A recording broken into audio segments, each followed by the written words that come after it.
Good afternoon. Just a bit of an example of the Uniden Igo 80 dash cam footage. Overcast day here in Melbourne. It was 33 degrees Celsius and sunny. We've just got a cool change coming through now. Wind's picked up, cloud covers come over, and it's starting to rain a little bit. So probably ideal conditions actually. The nighttime footage came out reasonably well, especially the footage straight off the SD card. That looks really good. So check out the video of the nighttime footage. Obviously with YouTube compression it does kill it a little bit, but yeah, straight off the computer, off the SD card, it actually looks very good. Very happy with it. Once again, the only thing that is a little bit frustrating about this device is it does take, lately if you go and start the car for the first time, it's taken a good sort of 3 to 5 minutes at times to pick up GPS reception, mostly on the overcast days. But it is a bit of a wait really, but no big deal. It just means your speed isn't working until that kicks in.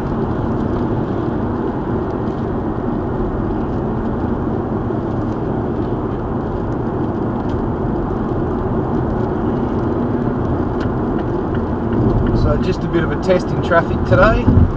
Slight drizzle, overcast conditions, so you can make your mind up. It is shooting in 4K, 24 frames a second.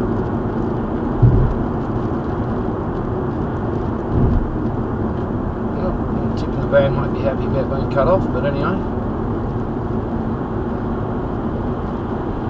This is where I should have bought the 85R with a rear dash cam, considering I've got someone sitting up my butt.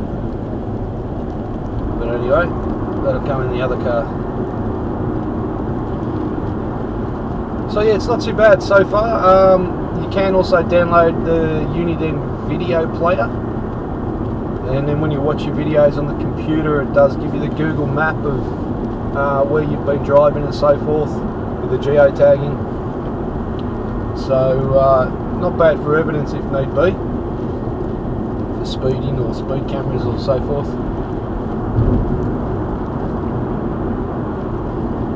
It does have parking mode, motion detect.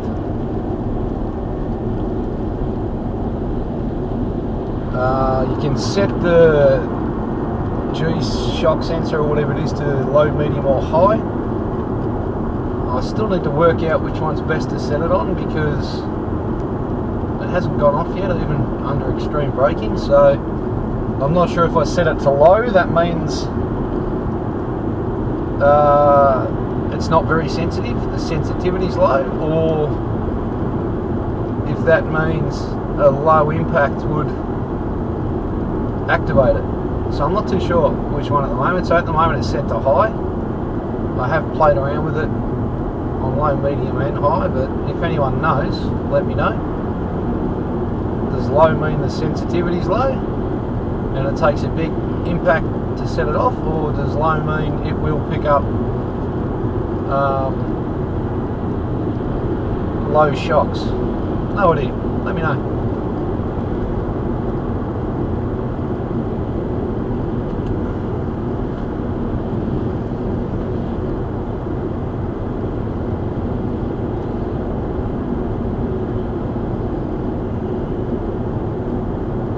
Audio is pretty good. I'm just talking normally. Hopefully you can hear me. This car does have a bit of road noise, so hopefully I'm coming through clear enough. And Stacey, if you're listening, you can kiss my ass.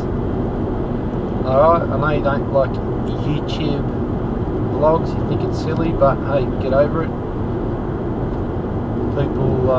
Some people want to review the product before they buy it. Some people don't care, they just buy crap.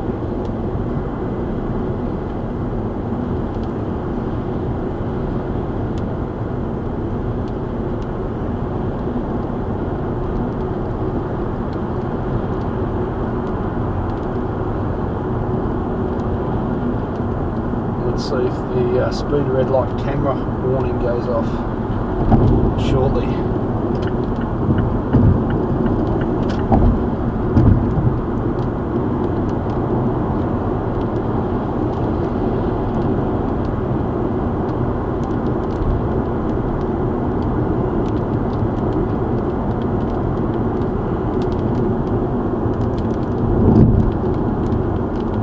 Speed camera.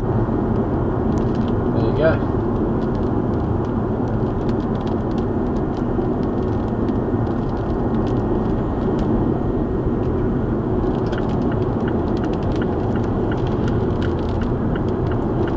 About to go and buy the accessory to hardwire it, so I can get parking mode activated. At the moment it's just in through the cigarette lighter, so I'm going to tear that all out and put in the hardwire kit into the fuse box.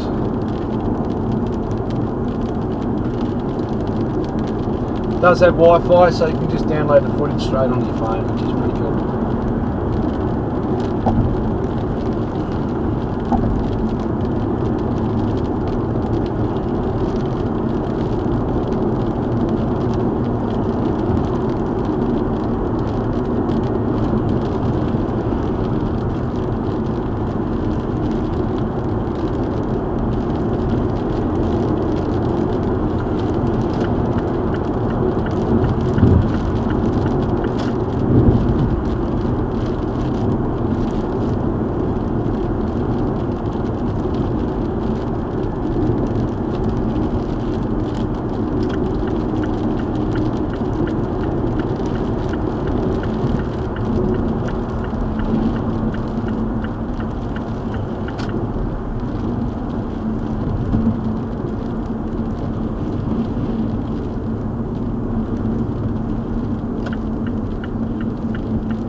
Yep, so we're boringly sitting at a red light. Fantastic. I'll stop it in a minute. I think by now you've got a fair idea of what the quality's like on a crappy, overcast, windy, slightly drizzly day.